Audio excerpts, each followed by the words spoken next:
खान हैं, उन्होंने जो कुछ किया मैं समझता हूं कि ये हाई ट्रीज़न के ज़ुमरे में आता है और ये चीज़ें अगर आज ना रोकी गई, और मैंने अपील की है ऑनरेबल सुप्रीम कोर्ट से कि ऑनरेबल सुप्रीम कोर्ट इस गैर आइनी सिचुएशन का फिलफौर नोटिस ले और इस पे जितने गैर आइनी इकदाम हैं उनको अनडू करें।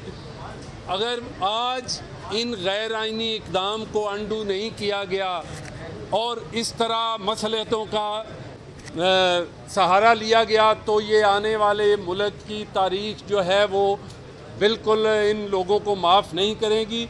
और मैं आपको अर्ज़ करूं, मुझे ऐसे लग रहा है, जो मैं पहले दिन आप दोस्तों से शेयर कर रहा था, ऐसे लग रहा है कि वही जो पहली हमारी एप्रीहेंशन थी कि ये जानबूझकर आइन से राफ करते हुए किसी तीसरी फोर्स को दावत दे रहे हैं।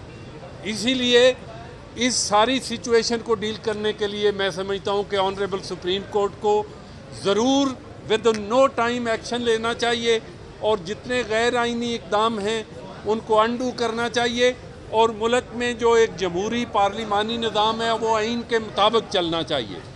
अच्छा, स्पीकर की रूलिंग के हवाले से जो आज बात हुई है, आइनी पोजीशन क्या है? जो मैं मतीउल्लाह जान साहब, आपने बिल्कुल ठीक फरमाया कि जो स्पीकर की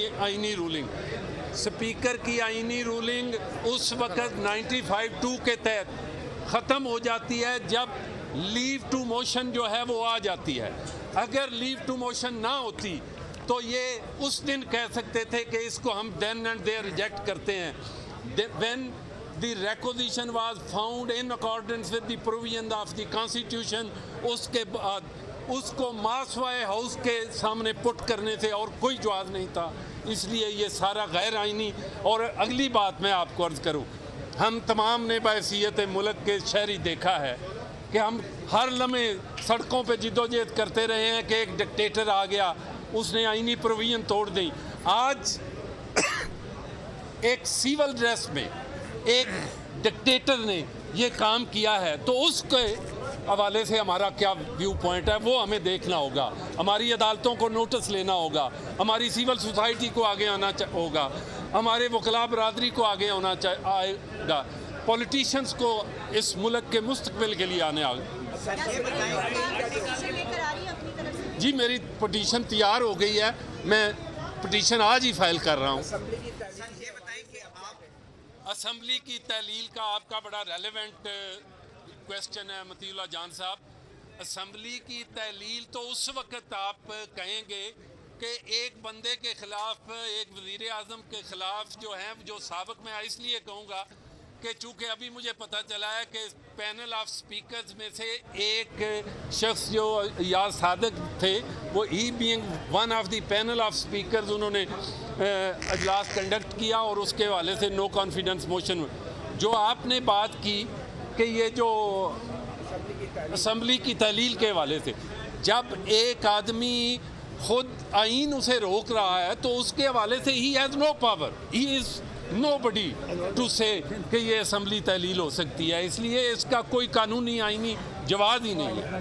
ये बता दें कि आर्टिकल 6 किस-किसके खिलाफ लगता है? आर्टिकल 6 ये इस वक्त तो जो नज़र आ रहा है वो मौजूदा सदर जो है, जो उसने एक ऐसे शख्स के कहने पे ये आर्डर पास किया है असम्बली की तहलील, वो भी आएगा, ये इमरान खान आएगा, ये स्पीकर आएगा और जो डिप्टी स्पीकर जो है ही विल बी, और वज़ीर कानून भी इसमें आएगा।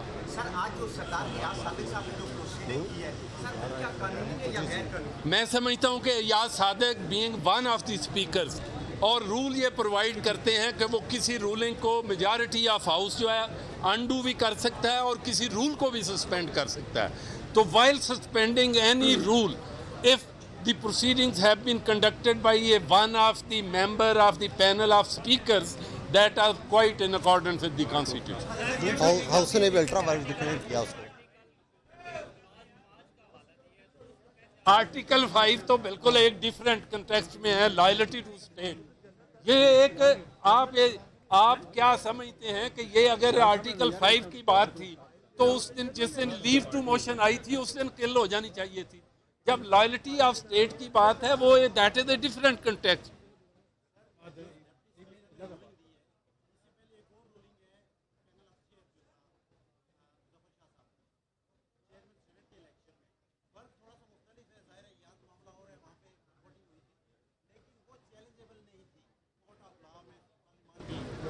बात ये है कि अगर आप ये सारी गैर आईनी तरीके से इस बिल्डिंग के अंदर बिठा दें किसी को और वो डिक्टेटर के तौर पे करता रहे, पूरे मुल्क को यरगमाल बनाई रखे, तो आप कहेंगे कि ये सारी और अदालतों को इन टेक्निकलिटीज़ की बना पे। मैं एक और अर्ज़ करूँगा आपके वसादत से, अगर आज हमारी आला अदलिया ने इस चीज़ का नोटिस ना लिया तो मैं समझता हूँ कि ये सारे बुरान में अल्टीमेटली हमारी आवाम समझेंगी कि उनका भी हिस्सा पड़ा है।